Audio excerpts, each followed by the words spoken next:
very warm welcome back to Eye on the Money, the show that gives you insights on how to manage your money. Now, on the show today, I have with me none other than Amos Ngahu, who's talking to us about debt management, particularly now during the COVID-19 pandemic.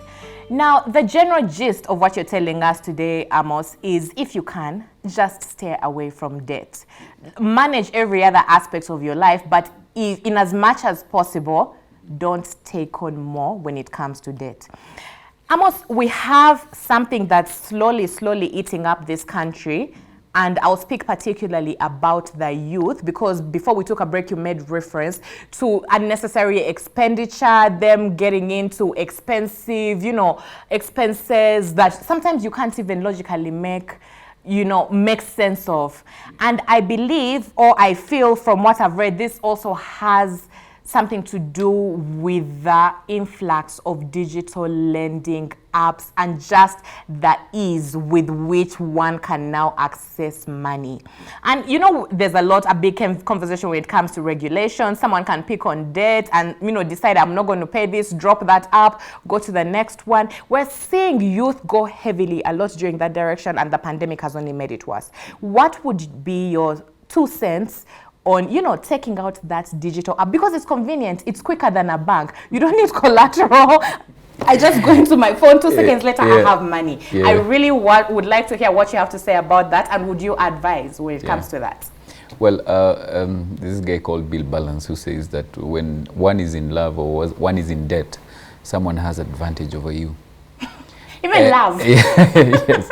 And for me right now, I know I may I want to become a bit controversial. About 2 years ago, we saw the chairperson of the Youth Fund trying to have a policy to have the youth delisted from CRB. And when they looked deeper, there were youths listed for as little as 300, 200 shillings negatively on CRB. I would like to, say this without, fear of contradiction, that right now, CRB may be the only friend that these guys have. It's not an enemy. It's not an enemy, because if it's like a valve. You see, you have a poor habit of borrowing from anything that is lending. Yes. So if I get myself into this debt and I'm listed negatively in CRB, then they're protecting me from digging myself deeper. Remember, if you're rolling downhill, even stopping is making progress. So I feel like CRB is one of the best in terms of consumer protection, if you look at it that way, because now you cannot borrow from any other app. So any other app, checking out your status on Facebook or on Instagram, you see they rate you. Right. They give you a certain rate. That's why you'll find someone may start from a limit of 6,000, another one from 1,000, because they have already profiled you. Right. But once they check on CRB, you don't qualify. That's a good thing, right? Right. So they've saved you. Yes. So first of all, let it be like a protection that CRB has given you as you sort out your debt issues. I'm telling people, don't be quick to clear yourself of CRB if you've not dealt with your bad habit of borrowing. Okay? Because these apps, how many of us borrow that money to go to Gikomba, buy a shoe and come sell? How many of us do that? It happens all the time. No. Very few people are borrowing to do business. A lot of it is like... I thought you meant to buy a shoe from Gikomba to wear. No. To sell for business? In fact, most of it have been used to pay a certain bill. Okay. We've gone out somewhere, you've thrown around. Okay? Right. Then it gets to my turn, I don't have enough. So what do? I go to my app, borrow 1 or 2 Gs, and I'm able to throw around. So that's where a lot of it has gone to. Or even like you're saying, assuming those guys don't do drinks, but you're somewhere, you need to do some shopping for the house. But instead of you reducing and buying what is important, you don't even check the prices. So you realize you have a deficit. Where do you go? You go and borrow. Yeah. So one of the things that I tell people is, first of all, let's do away with them. Let's disqualify ourselves, because if these guys call you, you owe them money, and you tell them, I don't have that money, or you pay, and you ask them to reduce the limit, they won't. You know that. Right. They don't. Right. So it's up to you now, first of all, to put everything on hold and say, have I dealt with my bad habits of borrowing? If it's because of expenses, can I then control my expenses? Because that way, you will find it advances. These problems advance. It's like a cancer. Once you don't deal with that, First of all, you don't know how much you need in your lifetime. What happens? You keep advancing. You get a serious government position. Because you don't know how much it is, you start stealing from early stages. That's how corrupt guys are born. Exactly. So you'll find someone has been in government for years. But up to now, they didn't even have a target of stealing. So they're still stealing. How much money, honestly, can you amass? Right. Even your kids won't finish. And it goes to, it goes to waste. So it's important that we deal with these issues with the seriousness it deserves. Because it's a huge cancer that we must control now. And especially in terms of policy with the government. I do believe that all lending apps should be disbanded. And have those ones that are under the control of the central bank, because now they're just making a few people benefit, but really we are really spoiling the future of our youth. They're making a big problem only bigger. Yes. Now, just to go back to just general concept of debt, and now within the pandemic, you really gave viable solutions and advice as to why it's a no when it comes to taking out that debt. Yes. But Amos, give an example. I mean, the pandemic, fine, I've listened to you, I've decided I'm not going to take on any new debt for consumption to survive, but I had an existing debt before we even got into this. So my livelihood has been affected. I'm struggling as it is, and I'm also maybe struggling to service this debt. Yes. What would you advise when it comes to maybe coming up with an arrangement with your financial institution where you stop paying for the debt for a while until you get back on your feet, or you compromise your other fundamentals of personal finance and stop saving, or what you're putting in that emergency fund, you lessen it? What would be your take on financing debt during this time? Is it advisable to take some sort of reprieve while you recenter, or compromise on other aspects? What would you advise around when it comes to that? Well, that going to debt management, the first thing that you do when you have a huge debt and something has happened, I normally recommend negotiation to actually find out how flexible are my sources of debt, in terms of the time, to extend the time or to reduce the amount. But now again, it goes now practically, because a few days ago I was talking to a group of guys. Those ones have lost their jobs. There are about 10 of them. And it's not even about COVID, because that was before the lockdown. And this person tells you one was retiring, another one was still young in their 20s, but they had debt. So as we address that, first of all, we look at the sources that you've gotten this debt from. Right.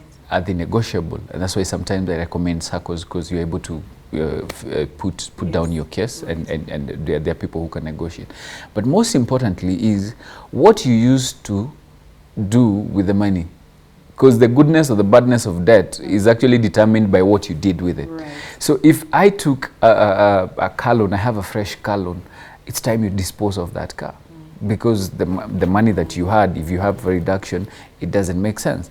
If you bought land, especially from my cousins who tell you next month that plot is doubling in price, you may not be able to sell it on time, because you might even go at losses, because the actual selling price is not, the market price is not the actual selling price. Right. So there are so many things that you need to look at. But most importantly, don't go the Kenyan way of switching off your phone. Because that looks so bad. You look so shady. And removing the battery. One of the things is... Have you done that before? I'm Kenyan. So, but one of the things that you can do is sit down with your financiers, or the guys who've given you debt. And you sit down and you tell them, this is my case. Nobody will kick you out. Right. Okay? Actually, they'll understand. Yes. Okay? Because I doubt if during pandemic, some people have been auctioned, very few people. Right. And they've been auctioned because of lack of communication. Because of switching off their phone. Yes. So I believe the first bit should be negotiation. Number two should be, there's something that you can do, we call refinancing. If you have many debts and you have the cheapest one and you can still access it. For instance, there are guys who get car loans at good rates. Sell your car, pay the balance, use some to pay off the debt. Then because your employer still requires you to have a car loan, get another one, so that you're using that as your main source of loan, because it's cheaper, and then you fund the others. There's also now what we call consolidating. If, for instance, over time you've been in your circle and you've been saving, but you still had debt, but you have other debts like Shylock, bank loans that are more expensive than what you've been receiving, so it's time that you get a top-up to clear the other so that you have one major loan. But also, even in debt, if you're already in these digital lending apps, I think the best way would be consolidate all of them. Okay, then the day you're paid, pay all of them. I know you're wondering where you'll get money for other expenses, but only borrow what you need to survive in the month. So, and then fix it to the time that you're getting paid. So if you borrowed 20,000 this month, next month pay it off, borrow 16. The other month pay it off, borrow 14. So over a period of a few months, you'll get the momentum to clear everything, and then you can delete all those apps. So you take it slowly by slowly. But most importantly, make sure you acquire the discipline to handle debts before you pay them off, before you get delisted negatively from CRB, because you will end up in the same cycle. Same vicious cycle. Yes, you will end up in the same cycle, and you realize that there's no time. The other day, I mean, you cleared campus. Right now, you're here. It's 10 years, 15 years gone. Yeah, I just realized I've hit 15 years in what I do. Yeah, and time is running. We don't have time.